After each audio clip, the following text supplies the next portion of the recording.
I'm going to be 87 in a few weeks. And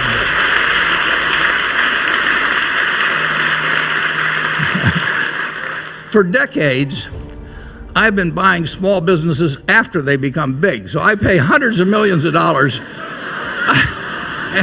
And it occurred to me, I've got to get these people earlier,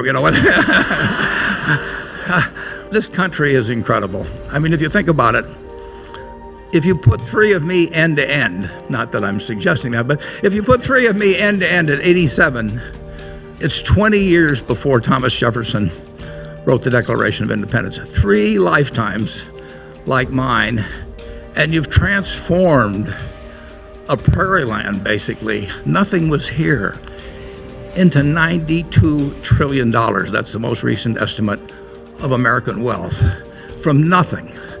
And the good news is, the game has just started. When you look at the people behind me, they have been unlocking their potential, in some cases for many years, in some cases very recently, but they're not satisfied with where they've gotten.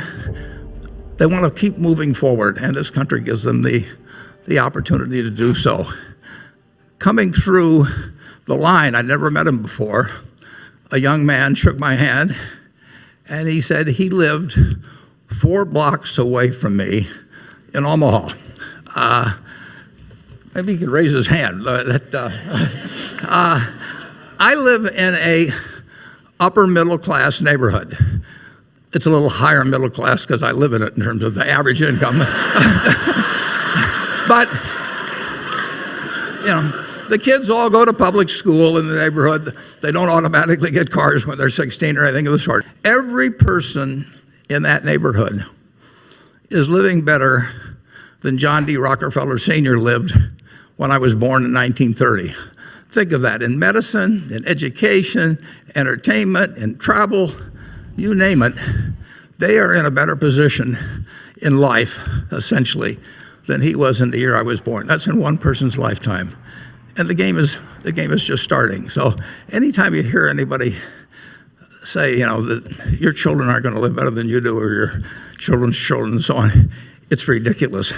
And the reason is exemplified by these people behind me. By far the best investment you can make is in yourself. I mean, for example, communication skills. I tell the students that come that they're going to graduate schools and business, and they're learning all these complicated formulas and all that. If they just learn to communicate better, and both in writing and in person, they increase their value at least 50%. I mean, if you can't communicate, somebody says, it's like winking at a girl in the dark. Nothing happens, basically. And you have to be able to get forth your ideas, and that's relatively easy. I did it myself with the Dale Carnegie Course. Some people wish I'd taken a shorter course now in terms of my talking later on, but it's just hugely important. And if you invest in yourself, nobody can take it away from you. I mean, and the second thing, which I'll get a certain criticism for not living it, but I do tell those students, that if I gave you a car and it'd be the only car you get the rest of your life, you'd take care of it like you can't believe. Any scratch, you'd fix that moment. You'd read the owner's manual. You'd keep a garage and do all these things. And you get exactly one mind and one body in this world. And you can't start taking care of it when you're 50. By that time, you'll have rusted out if you haven't done anything. So you should really make sure that you just remember that you just got one mind and body to get through life with and to do the most with it. What about life advice? Well, life advice is, the most important thing, aside from the things I've talked about already, is really who you associate with. You want to associate with people that are better than you are. I mean, basically, you'll go in the direction of the people that you associate with, and you want to have the right heroes. You want people, if you want to emulate somebody, you better pick very carefully who you want to emulate.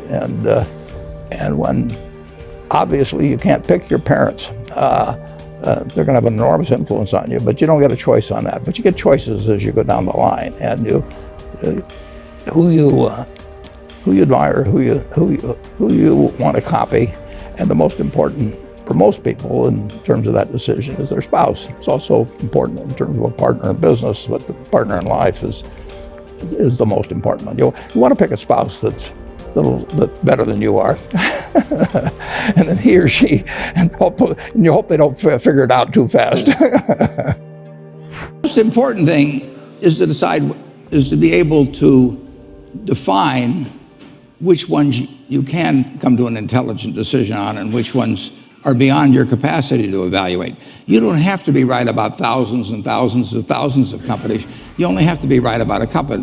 I met Bill Gates on July 5th, 1991. We were out in Seattle, and Bill said, "You've got to have a computer." And I said, "Why?" And he said, "You can do your income tax on it." I said, "I don't have any income. Berkshire doesn't pay a dividend." He said, "Well, you can keep track of your portfolio." And I said, "I only have one stock." I said, and he says, "It's going to change everything." And I said, "Well, will it change whether people chew gum?" And he said, "Well, probably not." And I said, "Well, will it change what kind of gum they chew?" And I said, "Well, then I'll stick to chewing gum and you stick to computers." I don't have to understand all kinds of business. There's all kinds of business I don't understand, but there's thousands of opportunities there. I did understand the Bank of America, and I'll be able. I'm able to do that. I'm able to understand some given percentage. But Ted Williams wrote a book called The Science of Hitting, and in The Science of Hitting, he's got a diagram, shows him at the plate, and he's got the strike zone divided into 77 squares, each the size of a baseball. And he says, if I only swing at pitches in my sweet zone, which he shows there, and he has what his batting average would be, which is 400. If he had to swing at low outside pitches, but still in the strike zone, his average would be 230. He said the most important thing in hitting is waiting for the right pitch. Now, he was at a disadvantage because if the count was 0-2 or 1-2 or so on, even if that ball was down where he was only going to bat 230, he had to swing at it. In investing, there's no called strikes. People can throw Microsoft at me and you name it, any stock, General Motors, and I don't have to swing.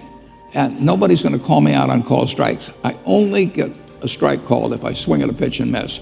So I can wait there and look at thousands of companies day after day, and only when I see something I understand and when I like the price at which it's selling, then if I swing, if I hit it, fine. If I miss it, it's a strike. But it's an enormously advantageous game. And it's a terrible mistake to think you have to have an opinion on everything. You only have to have an opinion on a few things. In fact, I've told students, if when they got out of school, they got a punch card with 20 punches on it, and that's all the investment decisions they got to make in their entire life, they would get very rich because they would think very hard about each one. And you don't need 20 right decisions to get very rich. 4 or 5 will probably do it over time. So I don't worry too much about the things I don't understand. If you understand some of these businesses that are coming along and can spot things on, if you can spot on Amazon, for example, it's a tremendous accomplishment what Jeff Bezos has done. And I tip my hat to him. He's a wonderful businessman. He's a good guy too. But could I have anticipated that he would be the success and 10 others wouldn't be? I'm not good enough to do that. But fortunately, I don't have to. I don't have to form an opinion on Amazon. And I did form an opinion on the Bank of America, and I formed an opinion on Coca-Cola. Coca-Cola's been around since 1886. There's 1.8 billion 8-ounce servings of Coca-Cola products sold every day. Now, if you take 1 penny and get 1 penny extra, that's $18 million a day. And 18 million times 365 is 7 billion, 3 less 730 billion, or $6,570,000,000. So annually, $6,570,000,000 from 1 penny. Do you think Coca-Cola is worth a penny more than Joe's Cola? I think so. So, and I've got about 127 years of history that would indicate it. So those are the kind of decisions I like to make. And you may have an entirely different field of expertise than I would have, and probably much more up to date in terms of the kind of businesses that we're seeing evolve. And you can get very rich if you just understand a few of them and understand their future. Is business school worth it? depends on the person, and much more than it depends on the school. I mean, I wouldn't worry.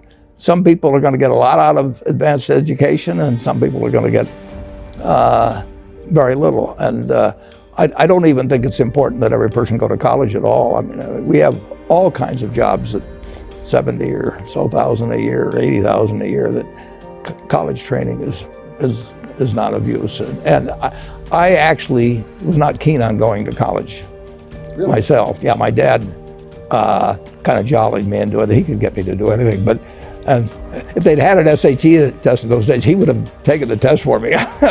but because I